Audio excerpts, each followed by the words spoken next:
Halo anak-anak, bagaimana kabarnya? Semoga semuanya dalam keadaan sehat dan bersemangat supaya dapat menjalankan aktivitas. Hari ini kita akan belajar tentang tema 1, selamatkan makhluk hidup. Subtema 1, tumbuhan sahabatku. Tujuan pembelajaran hari ini: 1. Siswa dapat mengetahui manfaat tumbuhan. 2. Siswa dapat mengetahui cara perkembangbiakan tumbuhan. 3. Siswa dapat mengetahui manfaat perkembangbiakan tumbuhan. Lihatlah anak-anak, kalian pasti tidak asing dengan tumbuhan yang ada di layar kalian. Nah, di situ ada tumbuhan apa saja? Ya, betul. Ada pohon jagung, pohon mangga, serta pohon pisang. Tumbuhan ini memiliki manfaat bagi manusia, yaitu bisa digunakan sebagai bahan pangan. Nah, anak-anak, tumbuhan-tumbuhan yang ada di layar kalian ini termasuk makhluk hidup. Mereka bernafas seperti kita, bergerak, dan melakukan perkembangbiakan supaya mereka tetap lestari. Nah, anak-anak, begitu pula dengan pohon jagung. Nah, anak-anak, pohon jagung ini memiliki bunga. Nah, bunga yang ada di jagung ini berfungsi untuk penyerbukan. Sehingga setelah terjadi penyerbukan, maka akan terjadi pembuahan.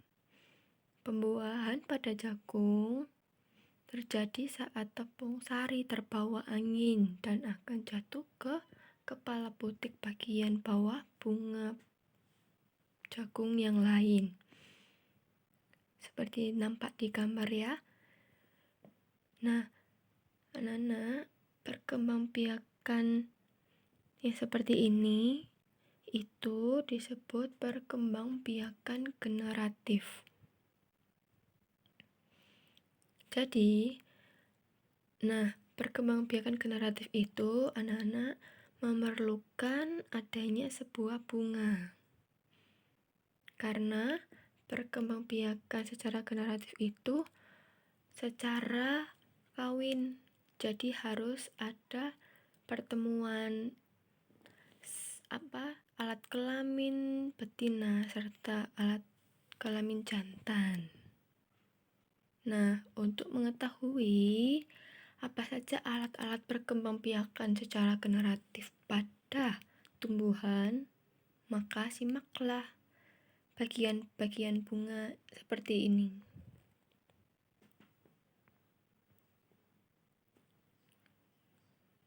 Nah, dilihat yang paling atas di sana adalah kepala putik. Putik itu sebagai alat kelamin betina. Kemudian di bawahnya ada tangkai putik. Lalu dilanjut lagi ada dasar putik. Lanjutnya yaitu ada kelopak bunga yang biasanya berwarna hijau. Di dalamnya lagi ada bakal biji. Bakal biji nanti akan membentuk sebuah tumbuhan baru anak-anak. Nah, selanjutnya ada tangkai bunga. Lihatlah, yang berwarna oranye adalah mahkota bunga. Biasanya bunga itu warnanya berbeda. Ada yang berwarna merah, kuning. Nah, itulah mahkota bunga. Itu yang membuat menarik perhatian hewan-hewan serangga. Kemudian di sini ada tangkai sari dan ada benang sari. Benang sari di sini sebagai alat kelamin jantan. Jadi, Ibu ulangi lagi. Tumbuhan yang berkembang biak secara generatif itu diawali dengan proses penyerbukan pada bunga. Penyerbukan itu apa? Penyerbukan itu menempelnya benang sari ke kepala putik. Nah, anak-anak, tidak semua tumbuhan itu memiliki benang sari dan putik dalam satu bunga. Tumbuhan yang memiliki benang sari dan putik dalam satu bunga, dia disebut bunga sempurna. Nah, jadi Ibu ulangi lagi, proses perkembangbiakan generatif itu diawali dengan penyerbukan. Penyerbukan adalah jatuhnya serbuk sari ke kepala putik. Setelah terjadi penyerbukan, maka serbuk sari tumbuh bulu serbuk sari yang menuju ke ruang bakal biji. Nah, kemudian nanti di dalam ruang bakal biji terjadi pembuahan. Pembuahan itu apa? Pembuahan itu peleburnya sel gamet betina dengan sel gamet jantan. Akhirnya, jika sudah terjadi pembuahan, maka hasil dari pembuahan adalah zigot. Setelah zigot, maka kemudian berkembanglah zigot menjadi lembaga. Kemudian lembaga tersebut berkembang menjadi bakal biji dan terjadilah biji. Nanti biji akan dilindungi dengan daging buah. Itulah yang biasa kita makan. Nah, pertanyaan di sini, apakah semua bunga memiliki warna yang sama, anak-anak? Tidak ya. Apakah semua bunga itu sempurna? Tentu tidak semua ya. Apakah tumbuhan yang tidak memiliki bunga tidak bisa berkembang biak? Nah, jawabannya ada di sini. Coba perhatikan tumbuhan ini. Apakah mereka memiliki bunga? Tidak. Mereka tidak memiliki bunga, namun mereka bisa berkembang biak. Lalu bagaimana caranya? Ya, di sini tampak adalah tumbuhan singkong sama tumbuhan bawang merah. Lihatlah bawang merah ini. Nah, di sini ada gambar bawang merah dan gambar kentang. Jadi, bawang merah ini berkembang biak dengan cara vegetatif. Apa sih perkembangbiakan secara vegetatif itu? Jadi, perkembangbiakan vegetatif itu perkembangbiakan makhluk hidup yang terjadi tanpa melalui peleburan sel kelamin betina dan sel kelamin jantan. Jadi, tidak perlu ada perkawinan antara alat kelamin jantan sama alat kelamin betina. Perkembangbiakan vegetatif ada dua. Yang pertama, yaitu vegetatif alami, yaitu tanpa melibatkan bantuan manusia.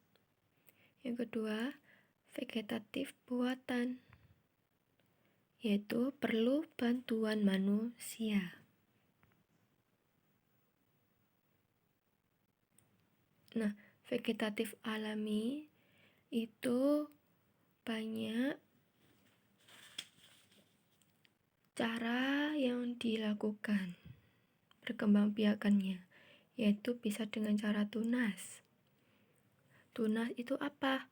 Tunas itu perkembangbiakan dengan cara tumbuhan baru yang tumbuh di induk tumbuhan. Biasanya contohnya adalah seperti pohon pisang, daun suci.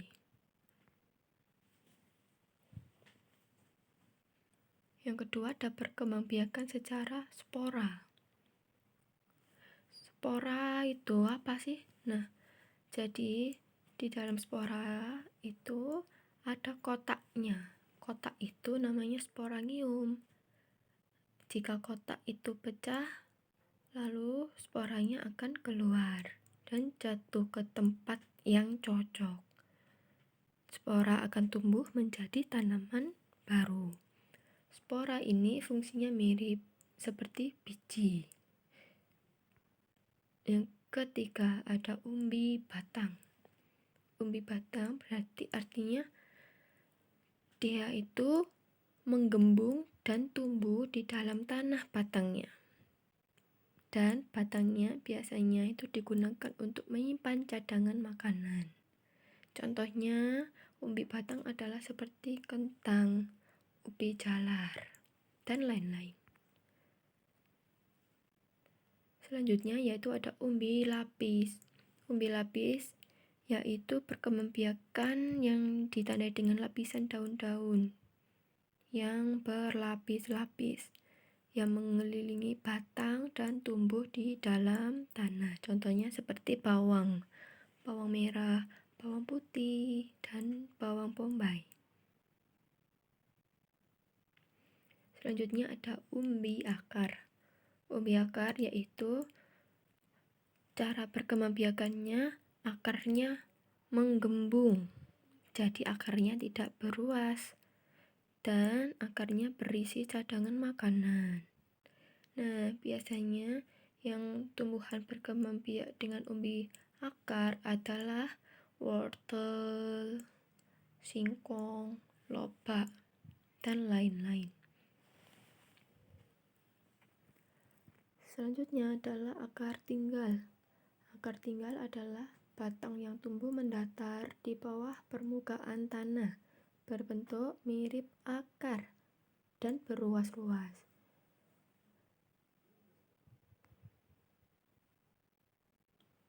Selanjutnya adalah geraki.